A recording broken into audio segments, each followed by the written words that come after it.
Alright, how y'all doing? I'll turn Pete and Lee Westwood's volume down a little. I was watching them playing a match play game. Quite interesting. I think I'm turning the corner with the one length irons. That's what we're talking about today. I was at the range earlier today, played 9 holes. The key to Bridge of Allen just now is do not go in the rough. I went in the rough once and it cost me 3 shots. The rough is on steroids. It's a jungle out there. Or as Guns N' Roses would say, "Oh, welcome to the jungle." It's unbelievable. I mean, you literally have to just sort of hack out sideways and just get back on the short stuff. So, but the golf has been getting really quite good with the one length irons, and the biggest change or the biggest gain has been changing to the one length wedges. It just means that your tempo and rhythm is so much more consistent through the set, and the distance control is great because I've got the gap wedge going 100 yards, 103 yards with, you know, a coast swing. I've got the 56 going about 85, 80, and anything under that, and specialist light shots for going up high. I've got the 59 degree one, and that flat out I'll maybe go 60. So my gapping's not bad, you know. 65 I'd say actually flat out. I've got about 15 yards between clubs and it seems to be working really well. Now, I have gained a lot of yardage because I've been obviously keeping an eye on what I've been hitting in from the middle of the fairway, because obviously today I was playing well, so it's up to date with you all. I'll show you or tell you the yardages. So the pitching wedge, I can comfortably carry the normal pitching wedge, one length Cobra, 140 yards, right? Easy, just like a normal smooth swing, not hard or anything. So then the 9's going about 150. The 8's going about 160 thereabouts, and the 7's going about 170, 6 is going about 180, 5's going, now here's where it gets weird, the 5 goes 200 yards.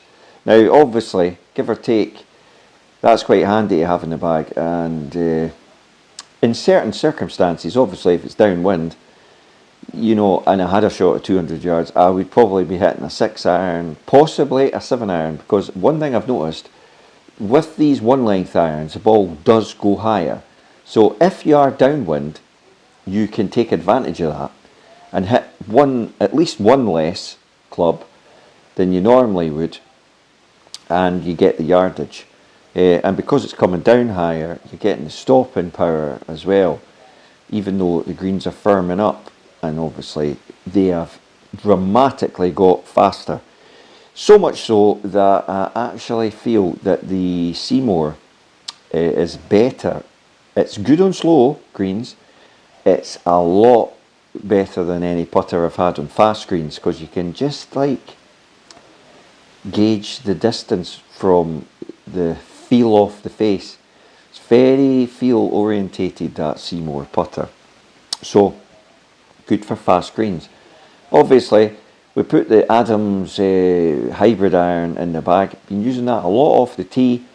It puts it out there a good yardage off the tee, and the sort of 3-wood that we've got, it is like a replacement if you're not sure about your driver. It bombs it out there 250 off the tee, 225 easy. And I would say that the hybrid, if you really catch the hybrid, it'll go well over 200 yards. but the flight on it's different than the flight on the 5-iron. So, you know, there's swings and roundabouts on the longer clubs, but PXG Proto Driver, that's the other one that's doing well. It's got a Riptide Project X graphite shaft in it. We've moved it round so it's more neutral. It should make a difference. I'm not sure, but I think the PXG grips have actually got a rib in them. And the reason I'm saying that is it feels more comfortable now that the PXG logo is going down. Before it was off to the side, and I thought there was something in the grip that it's maybe got a spine rib in it somewhere. Definitely feels better, and it's been going better. Off the tee again. So the game is really coming together, obviously, at the range. I'd say you'll see the range videos dropping. The homemade rope, which was basically an old towel, really tightly rolled and then taped with electrical tape. Swinging that 5-10 minutes a day, 5 minutes, 10 minutes, 15 minutes before you go out and play, and swap between that and a club. And it really does dial in your tempo and rhythm. Also, I've been working on, before I hit every shot, I have a soft practice swing and a finish, and make sure that I'm aware where my finish of my swing is. And I want my hands and my club to rest on my shoulder. And when I'm over the ball, not picturing the ball, I just finish. I pictured where my hands are going to finish. So that's been helping, and it's been getting a very consistent high ball flight. I'd say mainly with a little drop draw, right? Now, a lot of the times I have been trying to hit a cut, but for some reason the cut ain't, like, it's just not moving. So I'll set for a cut, hit the cut, but it doesn't move, it's staying straight. So maybe the irons have draw bias, I'm not sure. They're certainly not easy to cut or fade, basically, you know. But that's a handy shot to have, especially into the wind, because you want to, like, take a club less, hit it into the wind and shape it to hold it maybe against a crosswind, and then you can, you know, hit the greens on par 3s, stuff like that. So work in progress on that. But I'm really glad, obviously, not had any sponsorship or anything, so I've had to do this all off my own back. So I'm really pleased that I went down the one length Cobra irons. They're not the newest, but they were on my budget, and there's definitely a big advantage, because you're swinging the same way, you're setting up the same way. It's paying off, and people have said it can take 6 months to get used to them. So I am really pleased that it's all come together.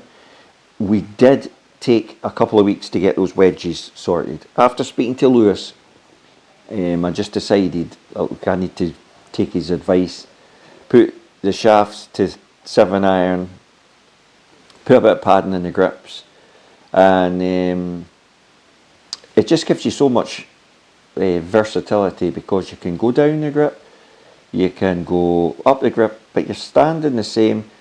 The feel is, it's hard to explain, but every club you're swinging feels the same, you know, which is a constant thing, because I've got constant lie angles, I've got constant length, so it's definitely making a good advantage on the through the bag, feel wise. Short catch up video, which is now nearly 10 minutes long, so thanks for watching. Do you like the shirt? I won that, and it's actually a FootJoy one as well. I know I've got my collar open, but because I had the mic, should have had it like that, really smart like that. But it's been quite hot here, and the weather is a bit changeable. So, but honest to goodness, but on the last note, your course might be the same. You have got to stay out the rough. The rough everywhere is, they can't keep on top of it. It's growing out of control. And that's one thing. I mean, you just have to look in your back garden. How many times have you cut your back grass? 2 or 3 times a week you would need to be cutting it to keep on top of it. It's growing that fast. And golf courses, boom! It's like no growth to boom! Just like everything's growing. And you'll see in that video, I'm going to have to bring a pair of shears up and cut that, because that is doing my nut in at the back of that range. It's doing my nut. Because every time you look out, you just see all this grass coming up. Right, thanks for watching and supporting the channel. We might have a possibility of a course vlog coming up on Tuesday against GMAC, so hopefully that'll go ahead. Weather dependent. 9-hole shootout, probably. Right, see you all soon. Thanks for watching. Bye now.